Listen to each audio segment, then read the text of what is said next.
በሚዲያችን ያው ተዘጋ ብለን አልገለጽንም እኛ አሁንም ተዘጋ ከሚሉት አካል አልሆነም ጸበሉ ተዘጋ አይዘጋም ያለ ሰው ብዙ ሰው ያወራ ነውና ምንድነው መዘጋት ማለት ለክ እንደ ቧንቧ የምትከፍተው መዘጋው ነገር አይደለም የበርሜል ቅዱስ ጊዮርጊስና መዘጋት ሲባል ሰው እንደዛ ያስባልና አልተከፈተም ወይ ይህን ጥያቄ ካሁን ጀምራችሁ ሚመናን ብትተውት አልተዘጋም ከመነሻውም ጀምሮ ተዘግቶ ያውቅ እኛ ለምሳሌ ከተዘጋ ጥለናቸው የመጣን የኛ ሰዎች ነበሩ እስካሁን ድረስ የተጠበሉ ነው ሐውልቱ አላስፈላጊ ነው ይፍረስ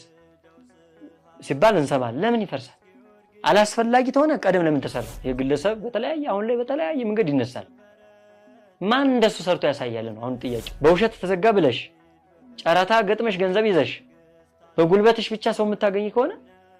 ምን ያደርጋል ጉዞ አንዳንዴ ኮሜንት ሴክሽን ላይ እንዲሁም እየደወሉ በግላችን ሄድ እንችላለን ነው እያሉ የሚጠይቁ ሰዎች አሉ ባጃጅ ግን እንዲሄድ ቢፈቀድለትም 6 ሰው ይይዛል በዚያ ውስጥ ላይ ሰዎች የሚጠለፉበት የሚታገቱበት ቦታ ላይ ሀቅ ነው መቼም ሀቅ አይካድም አይዘጋም ተብሎ ላይቭ ላይ እንዲለቀቅ ተነግረን ለሁላችንም ያ ከልማት አንፃር ይመስለኛል ጠበሉ እኮ ተዘግቶ ያውቅ 24 ሰዓት ይፈሳል በምን ይዘጉታል በቡልና ይዘጋም በምንም ይዘጋ አይደለም ተጠመቀበት በኋላ ወደ ዮርዳኖስ ከሚሄደው ያው ነው በሚል የሚቀዱ አሉ ያሁን እንግዲህ የሚመናን እንዝላልነት ነው ያንን ቀርተው ሲጠጡት የተወሰነ ችግር ያመጣል ምክንያቱም የተጠመቅሽበት አይተጣም ጠበሉ ግን እስካሁን ተጠበልቷን ነው ተቀርቶ የሚያመውም የለም እኔ አላየው ጉዞ ለምን መንፈሳዊ አይሆንም መዋቅሩ ለምን የተስተካከለ አይሆንም ካልሽ አንደኛ መጀመሪያኛ መንፈሳዊ አይደለም አጓጓይ ሰዎች አብዛኛው ይሄ ዝም ብሎ ዱርዮ ነው የሚያመላልስ አረቂ ቤት የሚውለው ሁላ በ2015 ሰዎች ሰበከው ሀገረ ስብከቱ ወረዳው በመንግስትም ያለ ወረዳ እንትኑ እርዱን ሀተተነስ ተብሎ ዘግቧል ተናግሯል አልተናገረም እንደዛ ነው መረጃ መሰጠት ያለበት ወደፊት ከሌሎች ማህበሮች ማጻፍ አንተን በግል ማደንቅበት ነገር ብዙ በየርክበት አጋጣሚ ሁሉ ተጠምቀት ትመጣለህ ምክንያቱም በግል ማቃቸው ሌሎች ማህበሮች ማይጠመቁአሉና ይሄን ማድረግ ደግሞ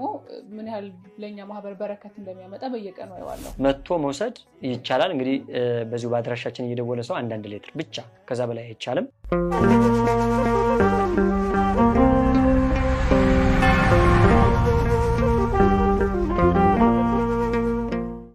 በስመ አብ ወወልድ ወመንፈስ ቅዱስ አሐዱ አምላክ አሜን ሰላም ጤና ይስጥልን ክቡራን የስቡሃ ሚዲያ ቤተሰቦቻችን በያላችሁበት ሀገር ሰላም እግዚአብሔር ከናንተ ጋር ይሁን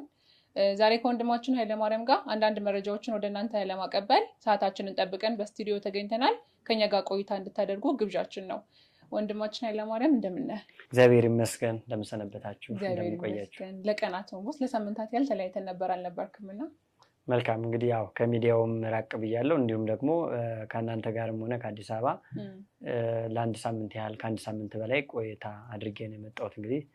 ለመጀመሪያ ዙር እየተገናኘን ነው ማለት ከአንድ ሳምንት በኋላ ነው ለዛ ነው ሰላምታውም እንግዲህ ከዚህ በፊት ፕሮግራም ሰርተን ነበር ወደ ምርት ደደጎ ቅዱስ ኪዳነ ምሕረት እንደምትሄድ አውርተን ነበር እዛ የምትሰራቸው ስራዎች እንደነበሩ እንድታደርስ የተላካቸው እቃዎች አሉና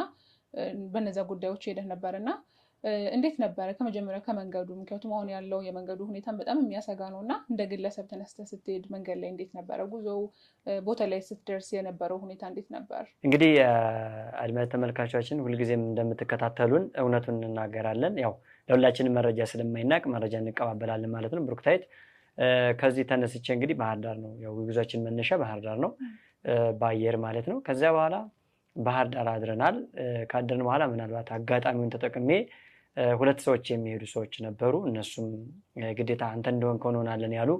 ሰዎች ነበሩ እነሱን ይዤ ባህር ዳር ሄድኩኝ ባህር ዳር ከሄድኩ የገዳሟ መኪና ትንሽም ብትሆን ወይም ብዙ ሰው ባይዝም እስከ 30 40 ሰው ድረስ የሚያዝ ድሉ አለ የገዳሙ መኪና ስለነበረች የገዳሙ መኪና የምታርፍበትን ቦታ አውቀን ተጠያይቀን እዛ ላይ እንግዲህ እሱን አግኝተን ለመሄድ ሞክረናል ምናልባት በጊዜው በተለያዩ ሽሉክሉክታ ወይም በየራሱ በግሉ ተመዝግቦ በግሉ የመጣ ብዙ ሰው ነበርና ወንበር ብዙም ባይገኝም እንደ ሁኔታው ሆነን ለመሄድ ሞክረናል ነገር ግን ያው ታምረኛው በርሜል ቅዱስ ጊዮርጊስና የታምረኛው የበርሜል ቅዱስ ጊዮርጊስ መኪና የሚሄድበት ሁሉ ምንም ብዙ ጥቃትም የሆነ ክፉ ነገርም አይደርስበትም ምክንያቱም አንድ ጊዜ ቅዱስ ጊዮርጊስ የራሱን ነገር ይጠብቃል የአካባቢ ሰዎችም በአካባቢ ያለው ማስፈሪ መንገድ ፍተሻ አልተደረገበትም እስካሁን በሌሎች ላይ ቢደረግ እንኳን የገዳሙ ስለሆነ ያውቃሉ እና እንግዲህ ደፋር ሰው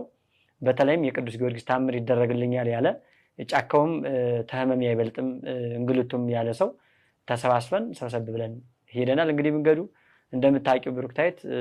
አስቸጋሪ መንገድ ነው ያው ርቀቱ ጋር እንደገና በአውቶቡስ የምትሄጂው እንደገና በቅጥቅጥ ማለት ነው የምትሄጂው ዝቅ ባለ ቁጥር አሁንም የመንገዱ እንግልት ይጨምራል። ነገር ግን ሰማዕቱ እየፈቀደልን በእልልታ በደስታ ቦታው ደርሰናል፣ በእለቱ ገብተናል ማለት ነው። እንግዲህ በመንገድ ላይ ብዙ የሚያስፈሩ ነገሮች አሉ። መንገዱ ያው በተለያየ ችግር ውስጥ ያለ መንገድ ነው። ነገር ግን የክረምትም ጫፍ ነው። ምንም ሳይበግረን ቦታው በጊዜ ደርሰናል ማለት ነው። እንግዲህ አንዳንዴ ኮሜንት ሴክሽን ላይ እንዲሁም እየደወሉ በግላችን ሄድ እንችላለን ነው እያሉ የሚጠይቁ ሰዎች አሉና ስለዚህ ለእነዚህ ሰዎች ምን የምትላቸው ነገር አለ አንተ ከገጠመ?